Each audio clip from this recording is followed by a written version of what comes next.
Hello everyone. ఇలా కొన్ని పొడులు చేసి పెట్టేసుకున్నామంటే ఇంట్లో నెలలో ఒక్కసారి ఒక హాఫ్ అన్ అవర్ మనం టైం పక్కన పెట్టుకున్నామంటే ఇలా కొన్ని పొడులు చేసి పెట్టేసుకోవచ్చు. చాలా సింపుల్గా అయిపోతాయి పిల్లలకి లంచ్ బాక్స్ రెసిపీస్. అండ్ ఏంటంటే ఏదైనా ఫ్రైస్ చేసేసుకున్నా కూడా ఇన్స్టెంట్గా వాళ్ళకి రైస్లో కలిపిచ్చేయచ్చు కర్రీ చేసే అంత టైం కుదరనప్పుడు. అయితే నేను ఇప్పుడు చూపించే పొడులు ఏంటంటే గరం మసాలా చేసుకోవచ్చు, ఇంకోటి ఏంటంటే కరివేపాకు పొడి, అల్లం వెల్లుల్లి పేస్టు, పల్లీ పొడి, శనగల పొడి. ఇవి కాకుండా కంది పొడి ఉంది, నల్ల కారం కూడా ఉంది. నేనైతే నల్ల కారం కంది పొడి అయితే చూపించట్లేదు, ఈ 5 మాత్రం చూపించేస్తాను. ఈ వీడియో మొత్తం చూసేసాక వీటితో రెసిపీస్ ఎలా చేయాలి, లంచ్ బాక్స్ రెసిపీస్ ఏమన్నా కావాలంటే కూడా కామెంట్ చేయండి, నేను ఖచ్చితంగా మీతో షేర్ చేసుకుంటాను. నేను ఇప్పుడు కరెక్ట్ మెజర్మెంట్స్తో చూపించేస్తున్నాను. అల్లం వెల్లుల్లి పేస్టు ఇలా చేసి పెట్టుకున్నామంటే 6 నెలల పాటు ఫ్రెష్గా ఉంటుంది. బయట పెట్టుకున్నా ఫ్రిడ్జ్లో పెట్టుకున్నా కానీ చెడిపోదు. దీనికి ఏంటంటే 1 కప్పు వెల్లుల్లి, 1 కప్పు వచ్చి అల్లం బాగా కడుక్కొనేసి బాగా డ్రై చేసేసి ముక్కలుగా కట్ చేసుకోవాలి. ముక్కలు కట్ చేసుకున్న తర్వాత ఎండలో ఒక 1 డే అంతా ఆరబెట్టేసేయాలి. ఇలా ఎండిపోయిందంటే అసలు చెడిపోకుండా చాలా రోజులు ఉంటుంది. అల్లం వెల్లుల్లి పేస్టు 1 కప్పు తెల్లగడ్డలు, 1 కప్పు అల్లం ముక్కలు తీసుకొని కొంచెం ఉప్పు, అదే కప్పుతో ఆయిల్ కూడా వేసేసుకోండి, కొంచెం పసుపు పొడి వేసేసుకొని మెత్తటి పేస్ట్ చేయండి. దీంట్లో వాటర్ అయితే అస్సలు తగలకూడదు. దీన్ని ఇలాగే మనం డబ్బాలో వేసుకుని ఫ్రిడ్జ్లో పెట్టేసుకున్నామంటే 6 మంత్స్ ఉంటుంది. ఇంకోటి ఏంటంటే శనగల పొడి, ఒక ప్యాన్ పెట్టుకోండి, దాంట్లో 1 కప్పు శనగలు వేసుకొని కొంచెం డ్రై అవ్వనియండి. దాంట్లో తేమ అట్లా ఏమన్నా ఉంటే పోతుంది. తర్వాత ఏంటంటే 1/2 కప్పు కొబ్బరి కూడా వేసేసుకోండి. కొబ్బరి కూడా సన్నగా అలాగా చెమ్మపోయేంత వరకు డ్రై చేసేసాక మన కారానికి తగ్గట్టు ఎండుమిర్చి కూడా వేసేసుకొని ఫ్రై చేసేసేయాలి. ఇవి కూడా కొంచెం ఫ్రై అయ్యాక ఒక మిక్సీ జార్లో వేసేసుకొని దాంట్లో కొంచెం సాల్ట్ వేసుకోండి. దీంట్లోనే తెల్లపాయలు కూడా వేసేసుకొని మెత్తగా పౌడర్ చేసుకోండి. మీకు రుచికి సరిపడిన ఉప్పు కూడా వేసుకోండి. ఇలా మెత్తగా పౌడర్ చేసుకొని ఒక ఎయిర్ టైట్ కంటైనర్లో పెట్టేసుకున్నామంటే మనకి ఇది కూడా చాలా రోజులు స్టోర్ ఉంటుంది. ఇలా ఫ్రైస్ తాలింపుల్లోకి కానీ లేదంటే అన్నంలోకి కానీ చాలా బాగుంటుంది. నెయ్యి వేసి కలుపుకొని తింటే ఇలా చేసి పెట్టేసుకున్నామంటే క్విక్గా చేసేసేయచ్చు లంచ్ బాక్స్ రెసిపీస్ కూడా. ఇంకోటి వచ్చేసి మనం ఇప్పుడు ఏంటంటే మళ్ళీ బాండలు పెట్టేసుకోండి. అదే బాండట్లో 1 కప్పు వచ్చి గ్రౌండ్ నట్ అన్నాం కదా పల్లీలు, అవి కూడా వేసేసుకొని బాగా గోల్డెన్ బ్రౌన్ కలర్లోకి వచ్చేదాకా ఫ్రై చేసుకోండి. ఇలా బాగా ఫ్రై చేసుకున్నామంటే ఎక్కువ రోజులు ఏంటంటే నూనె వాసన రాకుండా ఉంటాయి. మనం ఏ కప్పుతో అయితే గ్రౌండ్ నట్ తీసుకుంటామో అదే కప్పుతో 1 కప్పు నువ్వులు కూడా వేసేసుకొని బాగా ఎర్రగా ఫ్రై చేసుకోవాలి. ఇవి ఫ్రై అయ్యాక ఏంటంటే ఒక ప్లేట్లో పోసుకొని కాసేపు ఆరనివ్వండి.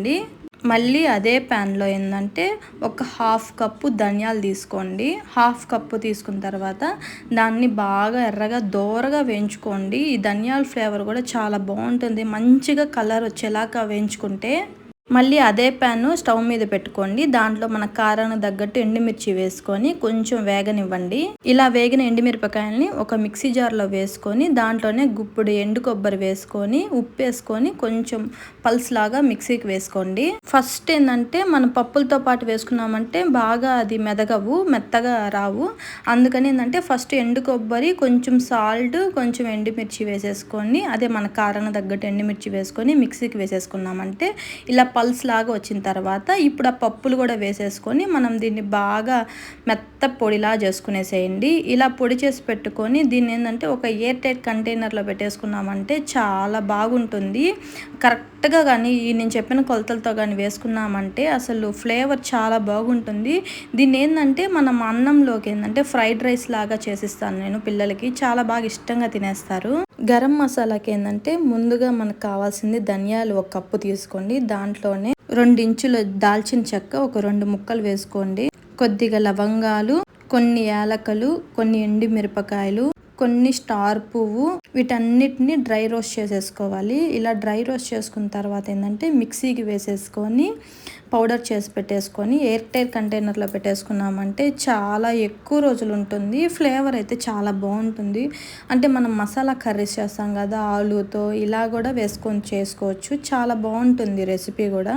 మీకు ఆలు కర్రీలో ఒకసారి నేను గరం మసాలా వేసి కర్రీ ఎలా చేయాలనేది కూడా చూపించేస్తాను. మనం చేసుకున్నాం కదా అల్లం వెల్లుల్లి పేస్ట్, ఈ గరం మసాలా చేసుకున్నామంటే మసాలా కూరలు చాలా బాగుంటాయి. ఇలా ఇంట్లో మనం హెల్తీగా చేసుకుంటే చాలా బాగుంటాయి, ఫ్రెష్గా ఉంటాయి. కరివేపాకు పొడి ఎలా చేయాలని కూడా చూపించేస్తాను. ఫస్ట్ ఏంటంటే ఒక బాండలు పెట్టేసుకొని దాంట్లో ఒక 2 స్పూన్స్ ఆయిల్ వేసుకోండి. ఆయిల్ కొంచెం హీట్ అయ్యాక ఎండుమిర్చి వేసేసుకొని ఫ్రై చేయండి. ఇవి ఫ్రై అయ్యాక ఇది ఒక ప్లేట్లో తీసేసుకోండి. దాంట్లోనే ఒక 1/2 కప్పు మినప్పప్పు, 1/2 కప్పు శనగపప్పు వేసుకోండి. దాంట్లోనే ఒక 2 స్పూన్స్ ధనియాలు, ఒక పెద్ద స్పూన్ నిండా జీలకర్ర కూడా వేసుకొని ఫ్రై చేయండి. ఇలా ఆయిల్లో ఫ్రై చేసామంటే కరివేపాకు పొడి అనేది ఎక్కువ రోజులు స్టోర్ ఉంటుంది. టేస్ట్ ఫ్లేవర్ కూడా అలానే ఉంటుంది.